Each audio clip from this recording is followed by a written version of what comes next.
Welcome everyone to another week of mobile rolling here at the House of Chow restaurant in Adelaide, located on Hutt Street. Of course, House of Chow close to full operation now out of the coronavirus crisis, so it's fantastic to see House of Chow back in action and serving some of the best Chinese takeaway in Adelaide. Today I'm going to be joined by the interim president of SA Botra, Gary Newton. He's also the host of the Harness Racing Show on Saturday mornings, 11:97 a.m.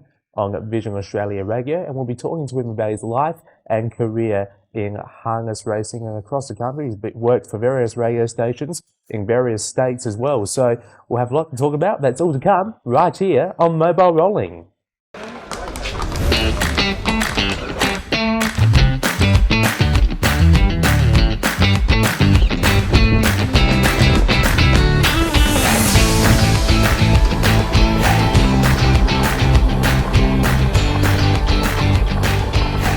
Gary, welcome. Thank you. It's a bit weird, you know. We're usually behind the mics in the radio studio, and we're in front of cameras today. But I'll start off. Where did it all start for you? Of course, you were born in WA, and tell us about those early years of life for you in Western Australia. Okay, well, first of all, from a racing point of view or a harness racing point of view, my grandfather trained gallopers in Western Australia. His stable was right across from the horse gate at Ascot Racecourse. Yep. And I sort of grew up around, or was spending a lot of time at his place, and with horses, etc. From almost the time I could walk. Yeah. I went to a high school which was fairly strong as far as sport goes. Football. Ian Miller was one of the PE teachers who ended up playing for East Perth, winning a Sandover medal, and then went on to play at Fitzroy. There was a lot of connection through racing and harness racing at high school, actually, which was good. And in those days, back in the 70s, to get into Gloucester Park, you had to be 16 years of age. So you couldn't even get in with a parent. And I used to go, because I was so big, I used to go to Gloucester Park at that age and watch horses like Danny's Daughter, Roscott, Binshaw, seen some great drivers, of course, Phil Coulson, and that was my interest. Harness racing sort of took over from then. I think I went there the first time when I was about 14. Yep. I thought, no, forget the gallops, harness racing is the way to go. Yeah. Tell us a little bit more about how you got into radio. I started working at 6PR, which was the racing station back then, and I was running the tote odds on the phone into the studio for the announcers to read them out. And then I sort of progressed from there to doing Friday Night All Sports live from Gloucester Park with John Hunt. That must have been a unique experience. Yeah, it was wonderful. Yeah, Gronius, we used to call him, John Hunt, a magnificent caller. Yeah. Absolutely. Him and Johnny Tapper, I think, are the two best harness racing callers that, in my era anyway. His voice just resonated with so many people, didn't it? Past the palm trees. Yeah, no, he was enormous. And, so that's, and started doing Friday Night All Sport, did some on-air work as well. Usually midnight to dawn, because we used to do it all live then before syndication came in. Yeah. So that was quite interesting. And it was always sort of at Gloucester Park, and then I left there.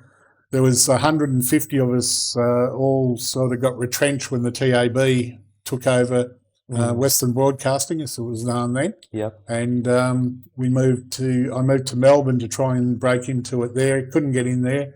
So I went to Tasmania and got a job at Coast FM, and then 7BU, which was owned by Reg Grundy at that stage. So tell us a little bit more about your time in Tasmania. What was that like?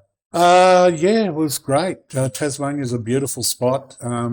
It's very strong harness racing, background harness racing.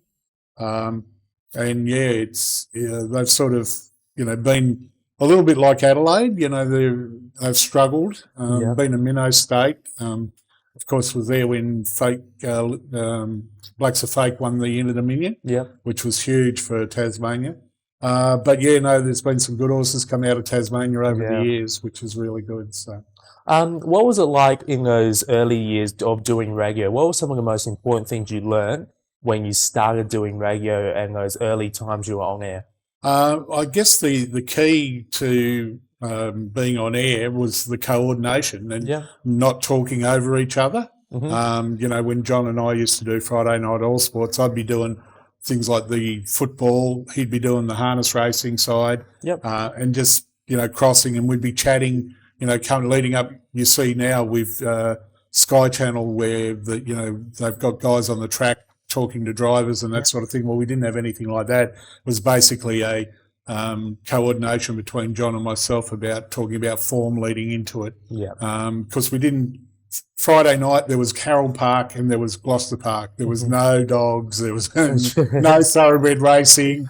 None of everything that we've got now. It was Harold Park and Gloucester Park. It's like you say, because even when I started watching racing when I was a young kid, there was only like 3 dog meetings on a Friday night and 3 dog meetings on a Saturday night. Yeah, and now there's about 103. Yes, exactly. It's amazing how that sport's taken off over the last decade or so. Yeah. We'll now move to your time in South Australia. So as you mentioned, you went to WA. You started off. You were born in WA. Yep. Then you went to Victoria. Tried to get in there. Couldn't. Went to Tasmania. Yes. Then you eventually came here to Adelaide. I Tell did. us about how that came around. Well, I met my partner. Yeah. And I was commuting for a couple of years, and I decided to bite the bullet and see if I could find a job here and move here permanently. Yeah. I was lucky enough to get a job with News Limited. Yep. Describe that job to us. What do you do? I work in the retention team. Yep. We have a team of 8, and we look after everybody's account from Cairns to Perth who gets a paper thrown on their driveway. Yep. Started work for News Limited. I got involved in Botra basically from the day I landed here. Yeah. Lois Randall, who's just retired as president after 11 years, she knew I was coming, and she sort of said, "I want you on Botra." Yeah. Took over the Botra magazine. That was my first job on Botra. Ray Holberton was president at that stage, and just rolled from there. So you know, it's the magazine takes up about 100 hours a month, but I do about another 100 hours just other stuff, things from yearling sales through to through to the day-to-day running of Botra. So you worked in harness racing in Western Australia, worked in harness racing in Tasmania. When you came here to work in harness racing here, what did you find were some of the main differences between harness racing here compared to the other 2 states you've worked in? West Australia was superior to the other 2 states. Yeah. Even back in the 70s when, the horses like Pure Steel, Satinova, Mount Eden, all those superstars names put WA on the map. Yep. Tassie had some good horses, like Helwes and those sorts of horses, but West Australia's product was superior. The Gloucester Park was in the middle of town. There was, it was, and still is, obviously, easy enough to get to, even though a lot of trainers these days think it isn't because they're out of town. It was, WA was probably superior. Stake money was better. Yep. And still is. Mm-hmm. From Tassie, I can always compare Tassie and Adelaide very similar, or South Australia very similar, because we race for around about the same sort of prize money. Yep. Same amount of times a week. Yeah, we breed the same amount of horses, roughly. And we have probably the same horse pools as what in fact, they've probably got a few more now, but, that's the similarities. I think we really, really, everybody complains about what, where we're going here. I think at the end of the day, we have a great product. It's just a matter of promoting it properly. Yep. We need some injection of funds for stake money. Everybody knows that. But at the end of the day, it's not about stake money, not all about stake money. No. Stake money is a big thing, but it's all about everything from having foals on the ground, getting young people like yourself involved in the sport. Yep. I'm 63 years of age. We need 19, 20-year-olds, drivers, trainers, breeders, right across the board. But it does have a future. And that's where I think, you mentioned what's the difference. You look at Tasmania, junior drivers, they've got heaps of them. Mm. We've got 6. Yeah, exactly right. We have 6. We do. It's a passion of mine, a passion of Bottra's.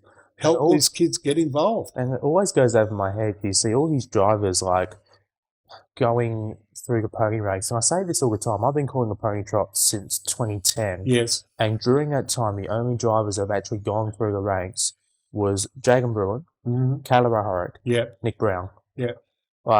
It's just no one's making that transition from the ponies to the standardbreds. Yeah. And I don't understand how we aren't getting more people from the ponies to the standardbreds, because there are so many drivers at the pony trot level that aren't making that transition. And you look back in the 80s and 90s, almost every driver made that transition. Yeah.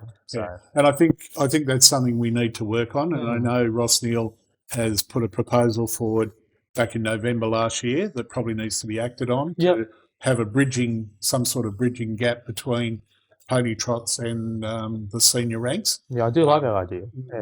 Hopefully more comes out of that soon. As Bottra, we've engaged in that. And we really want to see it happen. Yeah. And whatever we can do, we will do to make it happen. Yeah. So. Now, you were telling me a story on Saturday night. Apparently there's some weird connection with you and Julie Billinger that you only found out when you came here to South Australia. That's true. I used to go to Gloucester Park as a 14-year-old and didn't have much money, like most 14-year-olds.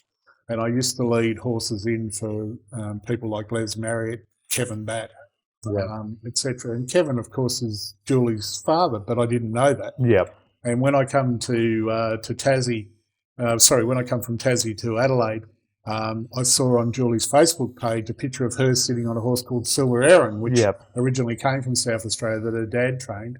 And I said to her, "Are you Julie Batt?" Because I remember, she's a few years younger than me, but not a lot. And, sorry, Julie.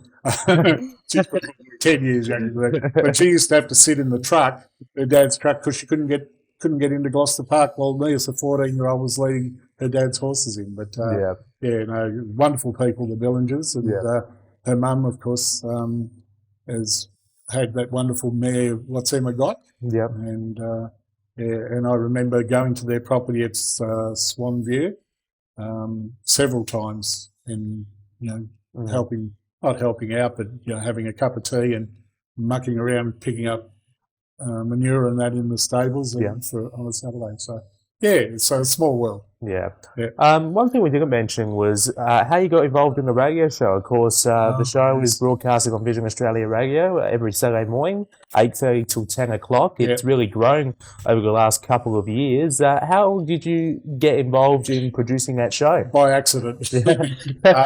Unfortunately, Tony Lawrence, who did the show, passed away. And Trevor... Oh, sorry.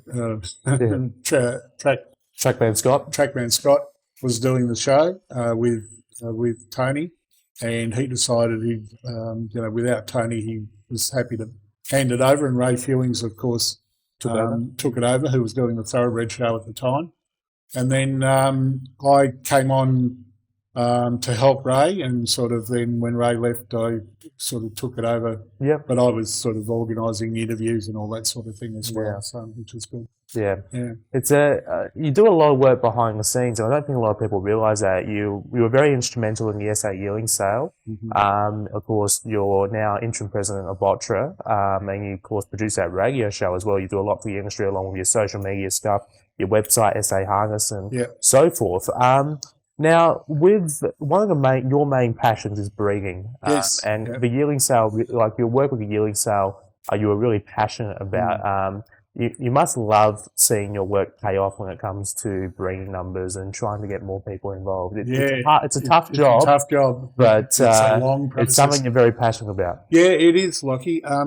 I think the yearling sale, like Lois and myself, under Ray Holberton's guide, it's got it going back again in 2015. We ran it for 3 years under the Bottra banner at Globe Derby. Then Harness Racing SA got involved, which was great with their support, and we moved it to Morphettville, and we ended up with a $100,000 race. We're actually taking entries at the moment. for the 2021 sale. Yep.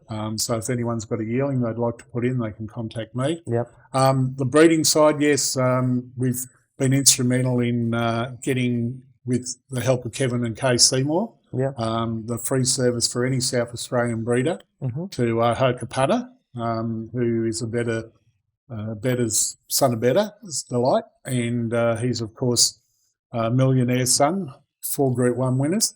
Yep. And we've got a stallion tender that we've just launched as well, where we've got 4 trotting stallions, 4 pacing stallions that is available for tender for anybody who wishes to breed this season. It's very important with COVID-19 and the economy that we somehow promote breeding and get that foal on the ground, because New Zealand, my colleagues in New Zealand are telling me they're going to be down about 50%. Wow. We assume in Australia it's going to be dropping off because people have lost their jobs, their incomers gone slightly, they might have lost a day's work, it's been cut or whatever. But so if you're a South Australian, you need to be a BOTRA member to take advantage of that free service to Hokapata. You find our social media or give us a call. We'll gladly help you out there. And the stallion tender that is available is just go to saharness.com and you'll see you'll be able to download the flyer and the tender form. So, fantastic.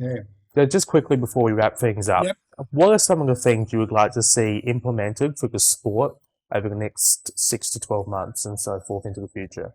Well, the first thing we've got to do is fix the rating system.